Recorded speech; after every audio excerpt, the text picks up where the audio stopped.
to talk to y'all about something real quick that I'm really passionate about.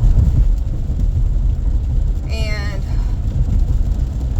I am in this space right now where whether or not people accept what I say or not is not the issue, because being afraid to say what I feel and what I think has also, I think, limited my abundance, because I have been working in a stream of consciousness that was in scarcity. Because, see, currency is not just physical paper, fiat money. Currency is just energy, and the energy that you put out. And for a long time, I would be like, they ain't feeling what I'm saying. They ain't picking up what I'm putting down. They ain't this, they ain't that. And it's like, girl, do you feel it? Do you agree with what you're saying? Are you abiding by the rules that are coming out of your mouth? And if you are doing that, then what difference do it make anyway? And so today, I got really hyped and started feeling this energy around my teaching style, because my teaching style is not like everybody else's teaching style. And I think that we have become so misaligned to the idea that we have to all agree on all the things, and that we all have to be parroting the same information over and over and over again, right? And so I will tell y'all, I've been applying for jobs because I need a second income and I need to facilitate some things. But God was saying, like, no, the reason why you don't work for nobody and you work for yourself is because you get to create your own rules, and you get to create your own paradigms and your own hours and all these things. And sometimes it gets a little tight and heavy. But today I was just thinking, like, man, I need to really hone in on my own personal discipline to share the wisdom and the information that I have garnered over the years. And one of the things that came up for me was when I started navigating the birth work landscape. And I decided that I wanted to become a birth worker. In 2007, after giving birth to my first child, the midwifery experience was so great for me that I was like, after giving birth to my baby, I literally said out of my mouth, I think I want to become a midwife. And it was just a thought, you know what I mean? And because the experience was so great, it felt good to me. My lens look dirty. Yeah, that's a lot better. Whew. And so what I realized was that when I got into it, it wasn't what I thought. People was backbiting and gossiping and doing all kind of weird shit that I didn't think existed in that community, because I'm like, this is all about birth. So, like, how could it be crass? How can it be this thing that I found out that it was? And as I'm seeing young women who have gotten into this field and they're experiencing those things, I'm like, shoot, I didn't see this thing happen, 18 years now. Like, it's been a thing, and it has not changed, and it has actually gotten worse. And the biggest part about it is that I didn't get into birth work because I was so caught up in the aspects of maternal and child health and, like, the death narrative and all of that. Like, and I was so green to that as a black woman, because I was like, we the mother of civilization. What they mean we out here dying? How we dying? How we not understanding how divine we are in alignment with the birth of our children? Like, how we not in alignment with that? Like, what's going on? And it wasn't until I started doing my own independent research, because I was in school for journalism and cross-cultural journalism and communication. So I always loved a good narrative, okay? And so it wasn't until I really tapped into the understanding of what it is that I was into. And so let me tell you what ended up happening, right? What ended up happening made me scratch my head. What ended up happening and what I ended up understanding was that we didn't see no other cultures on TV, in the news, on social posts, okay? Because I've been on social posts almost 18 years too. It was after my firstborn that my midwife invited me to Facebook in 2007. So I've been there ever since, parroting the same information that I'm sharing today. So in and of all the things, right, I've evolved, I've transitioned through all of these spaces, and the hardest thing for me to navigate was fighting our own community about the death narrative.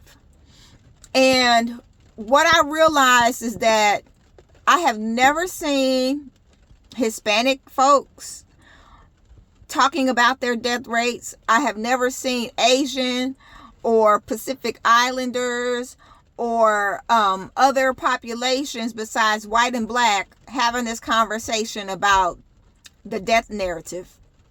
But mainly it was African American individuals who were talking about this death narrative.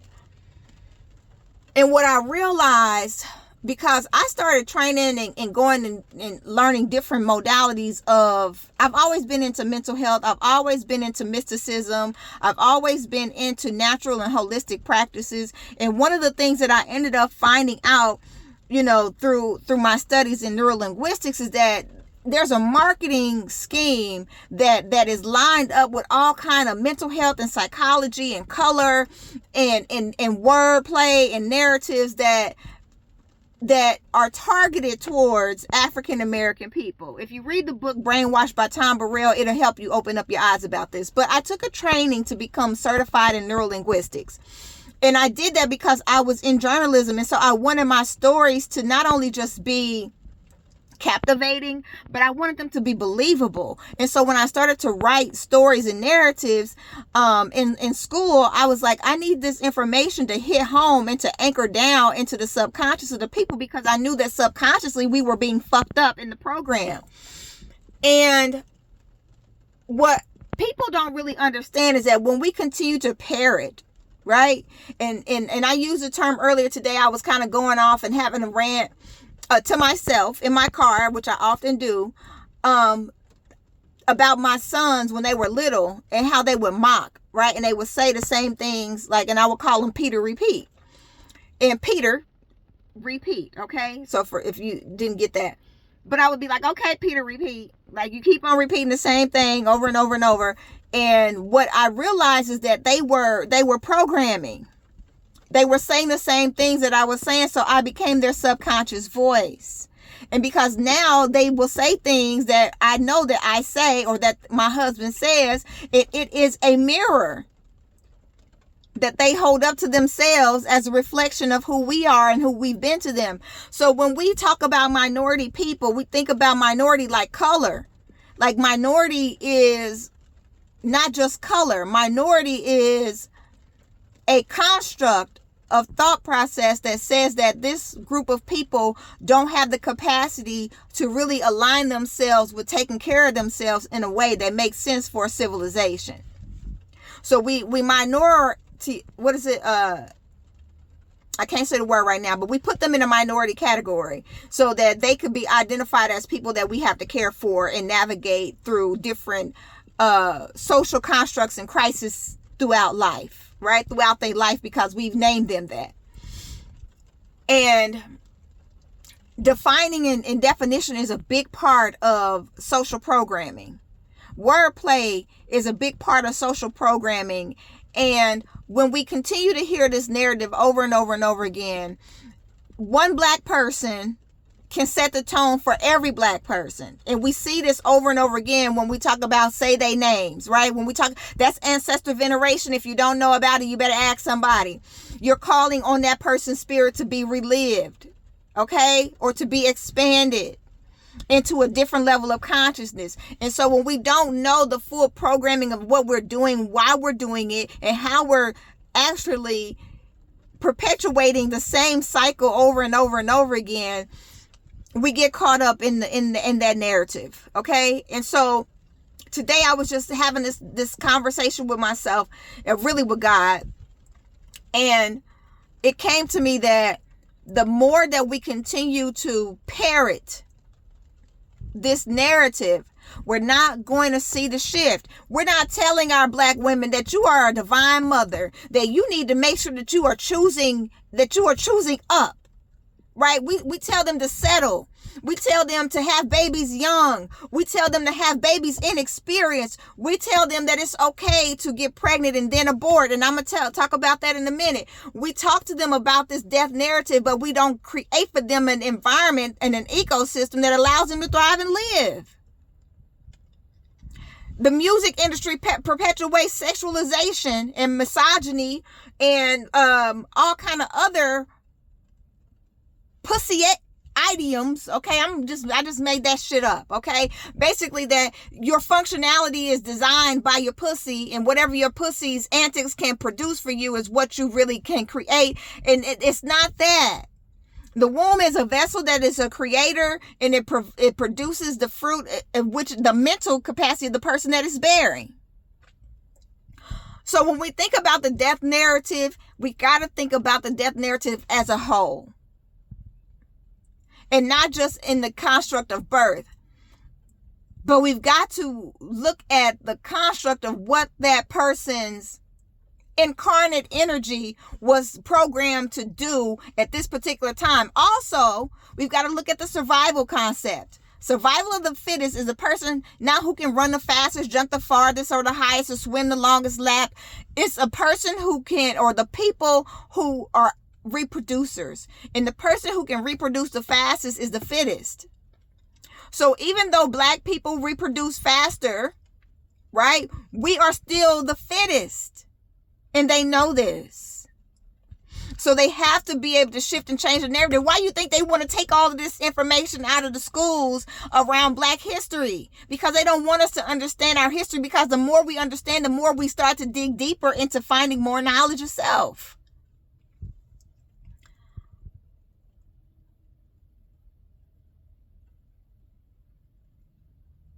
And I want to make sure that I land here in this space right here.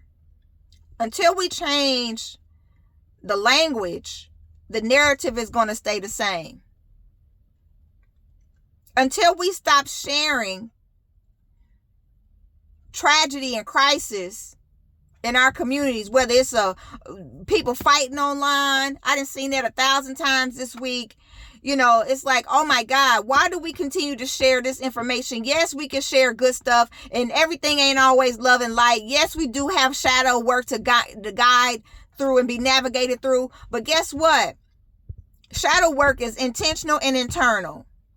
And it's introspective. And if we're not doing this shadow work in a very intentional and deep way, and doing the deep work that's necessary to get through that shadow construct of slavery or enslavement, that shadow construct of Black women being bitches and hoes, the shadow construct of Black men being dogs and niggas, like we got to get through that, because it ain't nigga like Nigga. I'll be your Nigga. No. So we can get high and smoke weed all day. No.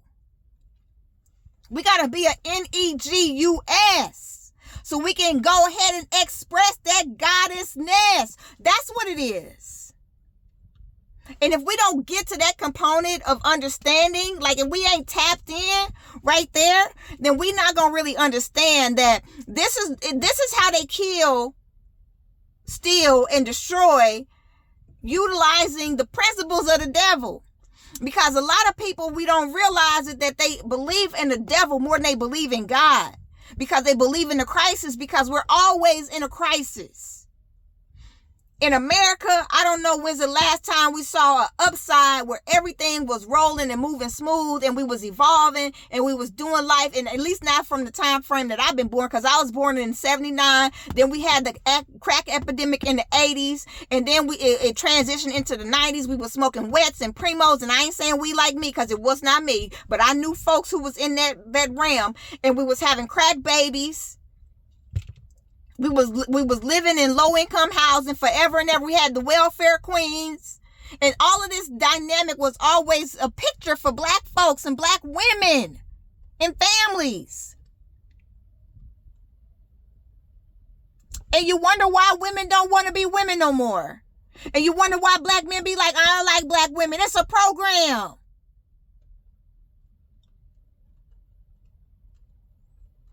And so when I was in Santa Fe one time, I had an elder midwife. She was kind of tiffing at me because I was sitting at the midwifery table, because I am not a certified, licensed, or none of that kind of midwife, right? I'm a traditionalist. And so I'm an observer. So when I see birth, I know birth, okay? I know birth and I know crisis. I know it because I know it. But I told her at that moment, I was like, no, because I'm a mindset midwife. I'm the midwife that's here at your crown, not at your perineum or perineum, okay? I ain't got to be at the crown while your baby is coming out head first. I don't have to be there because I need to be here head first, so that your baby, when it comes out and it starts to crown, that you understand the mechanisms of how your body works and how you are in control of it, because you have got to get through the subconscious jargon that people have been feeding you, that you are incompetent, that you can't make this happen without intervention, and that you need somebody else to help you usher in something that they didn't help you get in the first place.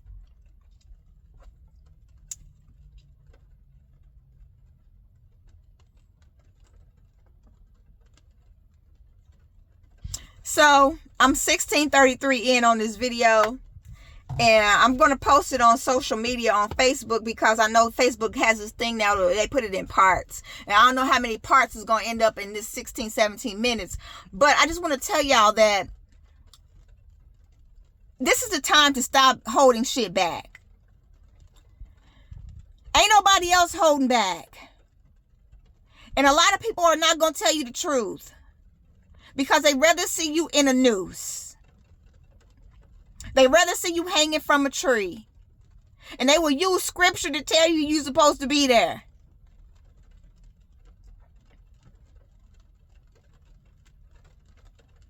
But I'm here to tell you that if you want to experience the liberation that comes from really owning yourself, you got to speak your truth. And you got to be unafraid of what comes with the consequences of being honest and telling the truth. Because people will hate you for telling the truth. And the truth is, black women are valuable, and they are more valuable.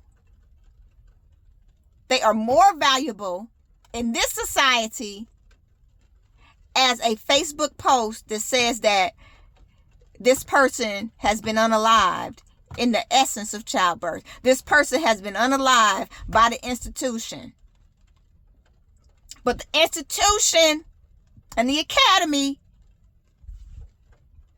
begins here. When you don't have knowledge of self, you will put your hand, your body, your well-being in the hands of people who don't mean you no good. And we are starting to even see this in the community of birth workers who are predatory just as much as they are predatory in spaces and places of people that we telling you to move your ass away from.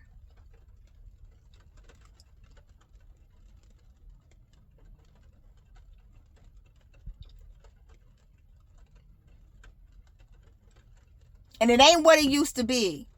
It ain't our great-great-grandmother's midwifery. It ain't as spiritual. It's becoming medicalized. It's becoming restricted. It's becoming registered through state initiatives that for insurance purposes, because people want to make money, and because they want to make money, they will choose money over community, over well-being, over your life.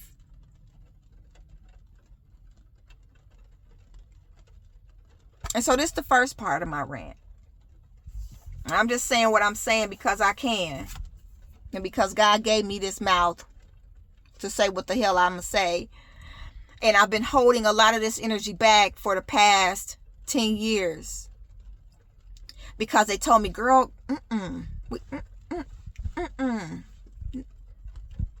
it's right. Not no more. Not no more. Love, light, and liberation to y'all. And I hope this helps somebody on this day. Peace.